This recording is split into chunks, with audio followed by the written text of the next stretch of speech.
સહજાત્મ સ્વરૂપ પરમ ગુરુ પરમ કૃપાદેવ કોણ? વચનામૃત 255નો છેલ્લો ફકરો. અમારો દેશ હરી છે. પ્રભુશ્રીજી કહેતા, જ્ઞાનીનું ઘર ક્યું? સમભાવ. પરમ કૃપાદેવ લખે છે લિખિતનમાં સ્વરૂપસ્થ વચનામૃત 355. વચનામૃત 356માં લખ્યું સમવસ્થિત. કેમ કે તેઓને આત્માકારતા વર્તે છે. વચનામૃત 412. અમે દેહધારી છીએ કે કેમ? તે સંભાળે ત્યારે માંડ માંડ સાંભળે છે. 5 ઇન્દ્રિયો શૂન્ય, હૃદય શૂન્ય, મનથી પોતે વિખૂટા પડી ગયા છે. પોતે પોતામાં જ છે. જબ મેં થા તબ હરી નહીં, અબ હરી હૈ મેં નહીં. સબ અંધિયારા મિટ ગયા, જબ દીપક પ્રત્યા માહી. હવે જે કંઈ બાકી રહ્યું તે હરી જ. અબાધ્ય અનુભવ જે રહે તે પોતે. ગુણ અને ગુણી અલગ થવા સંભવે નહીં. અમે અને આત્મા એક જ.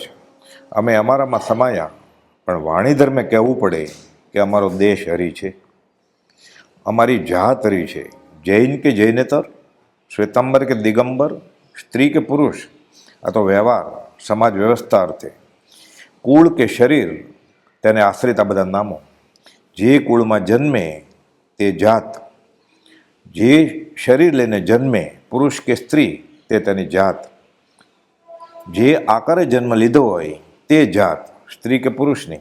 આ નક્કી થયું કઈ રીતે? શરીરથી, કાર્બન શરીરથી. આત્મા પોતે તો આ શરીરોથી એટલે તેજસ અને કાર્બન શરીરથી ભિન્ન જ છે.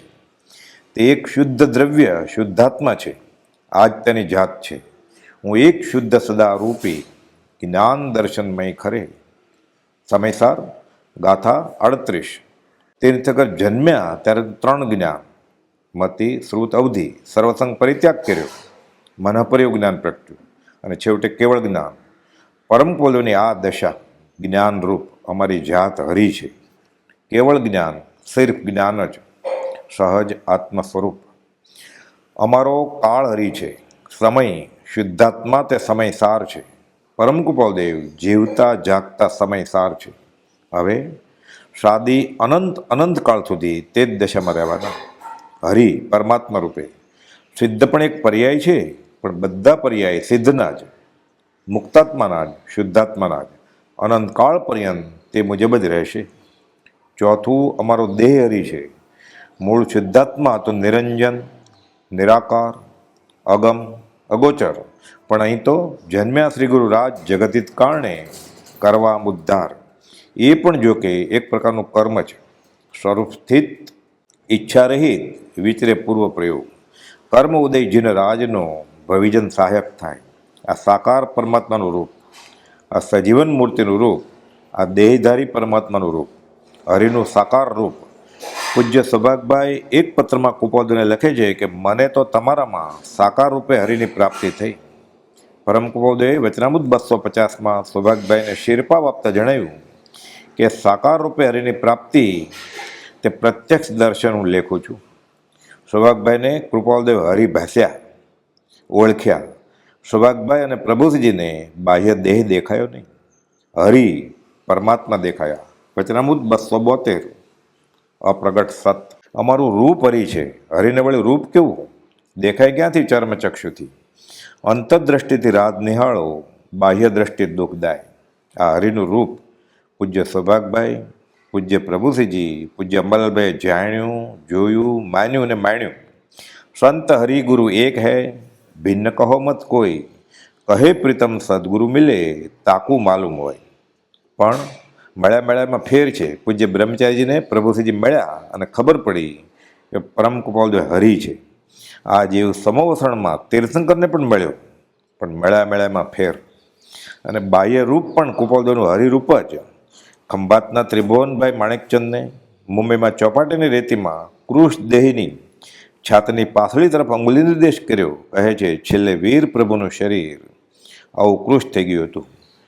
ચિત્રપટમાં જે દેખાય છે એ જ રેખામાં પરમ કૃપાલદેવ હતા. પોતાનું રૂપ મહાવીર ભગવાન જેવું છે. હરિરૂપ જ છે, સિદ્ધ રૂપ જ છે. આ સિદ્ધ અને અસિદ્ધ શિલા જે તેઓએ ઈડર ક્ષેત્રે મુનિઓને સંવંત 1955માં માક્ષર સુદમાં સમાગમના 5મે દિવસે શ્રી મુખે પ્રકાશેલ. નડિયાદ નિવૃત્તિ અર્થે ગયા છે. રસ્તામાં અવળ કૂવો આવ્યો. કહે છે ભગવાન મહાવીર ઊંચા 6 હાથ, પાતળા, આવા અવળ કૂવા કાંઠે કાવસગમાં ઊભા રહેતા. અમારું નામ હરિ છે. રાજ કહો, રામ કહો, વીર કહો, મહાવીર કહો, સત કહો, સહજાત્મ સ્વરૂપ કહો, ઓમ કહો. હરિ તારા નામ છે 1000, કે નામે લખવી કંકોત્રી. એ તો એના વાક્યને અનુસંધાને એને ઓળખવાની કોશિશ કરે અને પછી ઓળખે, જે તેઓએ વચનામૃત 394 અને 395માં સૌભાગભાઈને બોધ્યું છે. તે મુજબ ઓળખે તો જણાય કે આ તો હરિ જ છે. અમારી દિશા હરિ છે. આત્મા, શુદ્ધાત્મા કઈ દિશામાં જાય, કઈ દિશામાં હોય, ક્યાંથી આવ્યો, ક્યાં જવાનો? ગાંધીજી પૂછે છે, ખબર પડે કે હવે આગામી ભવ કયો છે? ગોપાલદેવ કહે છે ખબર પડે કે આગામી ભવે હવે મોક્ષે જવાનો છે. લીંબડીના છગન નાનજી પરમ ગોપાલદેવ કહે છે શાંતિનાથ ભગવાનના દેરાસરે જઈ રહ્યા છે ત્યારે કાનમાં કહેજે મારા પરમ ગોપાલદેવ તમારી પાસે થોડાક સમયમાં આવે છે. સિંહનું સોનાનું પાંજરું ખુલી ગયું છે. ગમે તે પડે સિંહ બહાર નીકળે છે. વચનામૃત 368માં કહે છે અમને મોક્ષ નિકટપણે વર્તે છે. વચનામૃત 680 અખંડ સ્વરૂપમાં રમણતા થવાથી મોક્ષની ઈચ્છા જે આ પહેલાં હતી તે પણ હવે ગઈ. તારા અભેદ સ્વરૂપમાં જ મારો નિવાસ છે. તનતા મનતા વચનતા, જડતા જડ સંમેલ, લઘુતા ગુરુતા ગમનતા એ અજીવિકા ખેલ. હવે પરમ ગોપાલદેવને તો આવે તેમ સ્વભાવમાં મન સ્વરૂપ પણ જાય. ફરી જવાનું છે, ક્યાંય જવું નથી. પછી તો આત્મામાં સમાયો. દિશા આવે કઈ? આત્મા તરફ જ, પોતે પોતાનામાં જ. સર્વ હરિ જ છે.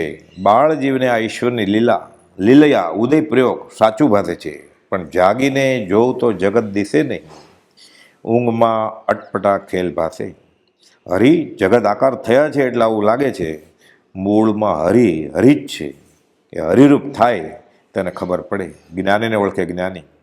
ભગવાન મહાવીર જન્મ્યા, મેરુ શિખર નવડાવ્યા ત્યારે માત્ર 3 જ્ઞાન સાથે ભગવાન હતા અને કલ્યાણક ઉજવાયું. ભણવા બેસાડ્યા, શું ભણવાનું હતું? ગોપાલદેવ આ જન્મ જ્ઞાની, ભણવા બેસીને શું ભણે? આ તો મને આવડે છે, આ તો મને આવડે છે એમ કહે. ભગવાન મહાવીર પરણ્યા, ક્યાં સંસાર માંડવો હતો? એ તો થાય ભોગથી દૂર. પરમ ગોપાલદેવને સંસાર ક્યાં માંડવો છે? ભોગાવલી કર્મથી મુક્ત થવું છે, ભાવના ફેરા ઉકેલવા છે. અને પછી ભગવાન મહાવીર 42 થી 72 વર્ષ સુધી વિચર્યા. સર્વ હરિરૂપ જ વિચરે ઉદય પ્રયોગ જગત કલ્યાણ અર્થે. પરમ ગોપાલદેવ વચનામૃત 187માં લખે છે પરિપૂર્ણ સ્વરૂપ જ્ઞાન તો થયું જ છે અને સંવત 1947માં તો શુદ્ધ સ્વરૂપ પ્રકાશ્યું. સાક્ષાત અનુભવ પ્રાપ્તિ મહાવત ત્રીજ ગુરુવાર સંવત 1947 વચનામૃત 201 અને 10 વર્ષો સુધી છૂટવાનો માર્ગ બોધ્યો. સર્વ હરિરૂપ જ સંવત 47 થી સંવત 57. જશોદા મૈયા કહે છે તેને તમારા ખોળામાં પરબ્રહ્મ રમે છે. હે આવો હોય? માકડાથી ડરે, ગોપીઓના ગોરસા ફોડે. ઉપદેશ રૂપે શ્રી કૃષ્ણ બાળકનીઓ મોઢું ખોલે છે, આખું બ્રહ્માંડ દેખાય છે. દેવા માતા, ખંભાતના મુમુક્ષુ અંબાલાલભાઈ, ત્રિભુવનભાઈ, કિલાભાઈ વગેરે.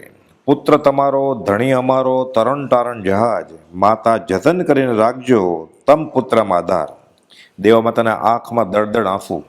મારા ખોળામાં 3 લોકનો નાથ હતો.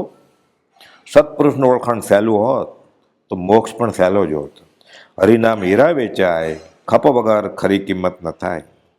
અને ખપ થાય તો પૂજ્ય બ્રહ્મચારીજીને થયું તેવું ઓળખાણ થાય, ગોપાલદેવ પ્રત્યક્ષ થાય. અહો સર્વજ્ઞ દશાવિત રાગી, જય દેવ રાજેન્દ્ર મહાન, જય દેવ રાજેન્દ્ર મહાન. સહજાત્મ સ્વરૂપ પરમ ગુરુ